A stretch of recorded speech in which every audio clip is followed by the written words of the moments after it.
It's a start. It's a great start, but we have further to go.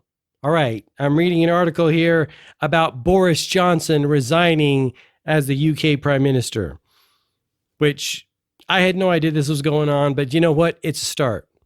Johnson said Thursday he will remain as British Prime Minister while a leadership contest is held to choose his successor. Awesome. London. Prime Minister Boris Johnson announced his resignation Thursday amid a mass revolt by top members of his government, making an end to 3 tumultuous years in power in which he brazenly bent and sometimes broke the rules of British politics. You think? Come on. Months of defiance ended almost with a shrug as Johnson stood in 10 Downing Street and conceded that his party wanted him gone. I wonder why. Them's the breaks, he said. Oh, please. Them's the breaks. Only a person who has spent the last 2 years throwing sand in the machine, the economic machine of the world, could say something that dumb. The brash 58-year-old politician who took Britain out of the European Union, which is a positive thing, I may add, and steered it through COVID-19 and the war in Ukraine, was brought down by one scandal too many. Yep, one too many. It's always that last one that brings you down. The one involving his appointment of a politician who had been accused of sexual misconduct. I didn't know that. I thought this was about the Partygate thing that was going on in London.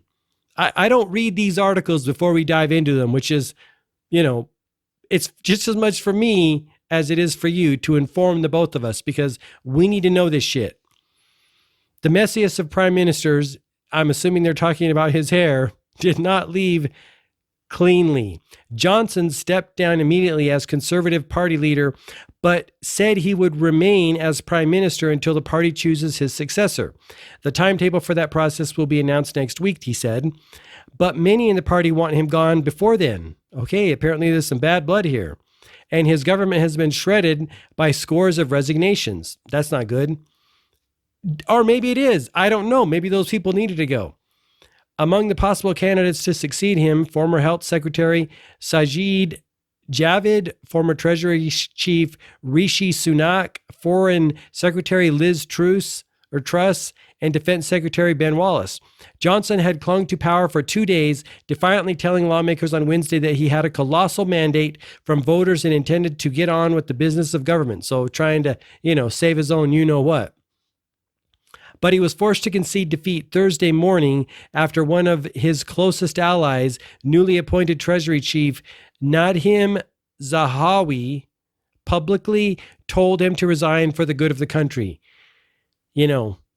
Those of us stateside, we can only dream, am I right?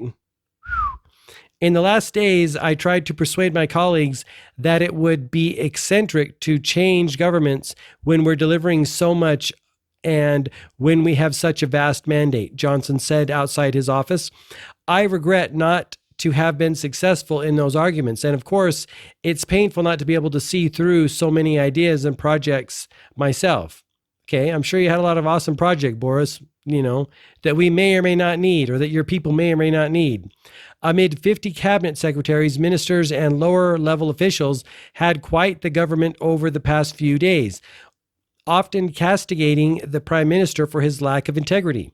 The mass resignations had left numerous positions unfilled, and the crisis had stalled the business of some parliamentary committees because there were no ministers available to speak on the government's behalf. It is clearly now the will of the Parliamentary Conservative Party that there should be a new leader of that party and therefore a new prime minister, Johnson said. Zahawi, who was promoted earlier this week as Johnson tried to shore up his cabinet, said he and a group of colleagues had privately expressed their concerns to the prime minister on Wednesday, and he decided to go public after Johnson ignored the advice to resign. So they gave him a little hey, do you want to do this off the books or outside of the public eye, I should say? And he was like, no, I'll make this shit public. Good for you, Boris. Hey, you might as well go out big than go out low. Why not?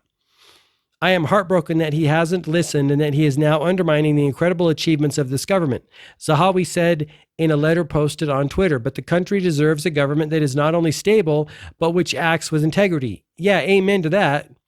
It is a humiliating defeat for Johnson, who not only pulled off Brexit, but was credited with rolling out one of the world's most successful mass vaccination campaigns to combat the thing.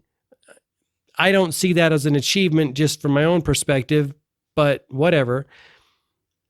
But the perpetually rumpled, shaggy-haired leader known for greeting critics with bombast and bluster was also dogged by criticism that he acted as if the rules did not apply to him. Yeah, Partygate. Johnson became prime minister in July 2019, succeeding Theresa May, who resigned after Parliament rejected the Brexit agreement she negotiated with the EU. Johnson pushed his own Brexit deal through in an often messy and turbulent debate. He managed to remain in power. Hey, I didn't know this article was this long. We're almost done. Let's get through it here. The humiliating fate. Johnson, Prime Minister, July. He managed to remain in power despite allegations that he was too close to party donors. Okay.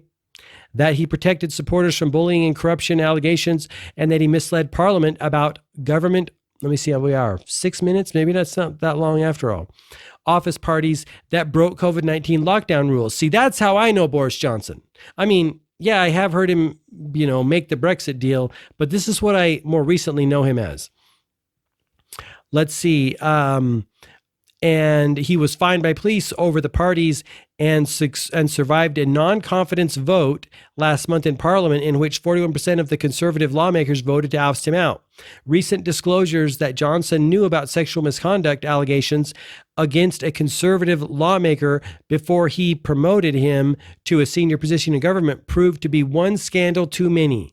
Like I said, it's always that last match that breaks the camel's back, right? We all know it.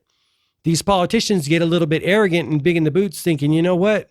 I'm too smart for these clowns. I'm going to make it. No, he didn't make it. The crisis began when Chris Pincher resigned as deputy chief whip among allegations that he had groped two men at a private club. Yep, that'll do it. That triggered a series of reports about past allegations leveled against Pincher. See, they always go a little bit too far and then all of a sudden done. It's arrogance is what it is. Hubris, if I may be so bold.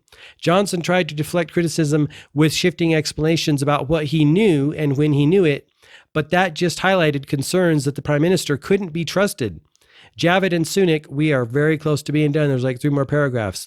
Javid and Sunak resigned within minutes of each other Tuesday night. So this obviously is like a cascade effect, domino effect, triggering the wave of departures among their cabinet colleagues and lower-level officials. Javid captured the mood of many lawmakers when he said Johnson's actions threatened to undermine the integrity of the Conservative Party in the British Parliament. See, make no mistake about it, either party, and I don't know the British Party, but our party, Liberal Conservative, they will cut off radicals in order to survive. And any rational, prudent party or entity, organism will do that. If it's almost like a cancerous situation, and we're seeing that now. A lot of people that have been pro-progressive and pro-liberal for decades are like, you know what, Biden, you're going too far. I'm done because I want to salvage what core values that we used to be, right? That's how it goes. Let me see here. At some point, we have to conclude that enough is enough, he said Wednesday in the House of Commons. I believe that point is now. Bernard Jenkin, a senior Conservative Party lawmaker, told the BBC he met with Johnson later in the day and advised him to step down. See, they're giving him the opportunity, like, walk away with some degree of integrity, or we will make a scene out of this shit, right? I just said to him, look, it's just when you go now and it's how you go. Look, let me rephrase that. I said to him, look, it's just when you go now and it's how you go. You can go with some dignity, or you can be forced out like Donald Trump, clinging to power and pretending he's won the election when he's lost, Jenkins said. That's the name of the game, All right. Boris Johnson resigns. Huge news. Apparently there were a lot of things going on over there in the British government that at least I wasn't aware of. There's so much going on right now in the world. How do you keep up with it? Okay, before I let you go, I want to remind you, please subscribe to my newsletter, in which case I will give you my favorite collection of thought and manifestation and alignment tools that I like to call tools for conscious creators. It's going to come right into your inbox as soon as you subscribe at gmarkphillips.com/subscribe. And also, I'd love to have you as a subscriber on my YouTube channel. I'm sharing a bunch more information, going in totally new and inspired direction for my YouTube channel. So I'd love to have you as a subscriber, turn on the bell for notifications, but definitely get on my email newsletter. And also, if you are into systems and processes and tools and techniques in order to get what you want in life, I want to invite you to check out my courses. These are the same courses that I have used to overcome my fear, my doubt, my limitations, my old self-concept, and anchor myself in a new reality so that I can live out my purpose and do what I came here in the world to do. These are universal tools. Anyone can use them. They're effective no matter where you are or what you're doing. It's thought tools, it's consciousness tools, it's formulas.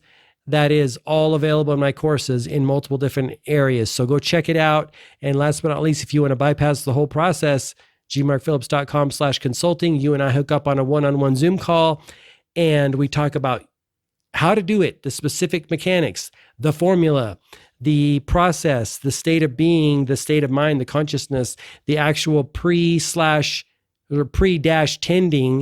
to your vibration so you can get what you want. I know we dove a little deep there, but that's what it is at the end of the day. I know you have goals and dreams that are deep down inside of you that your little inner voice whispers to you. You need to do this thing. You need to do this thing. Let's talk about it. gmarkphillips.com/consulting or gmarkphillips.com/courses. Thanks for watching. Give me a thumbs up if you like this video. Until next time, all the best, health, wealth, and success. Bye-bye.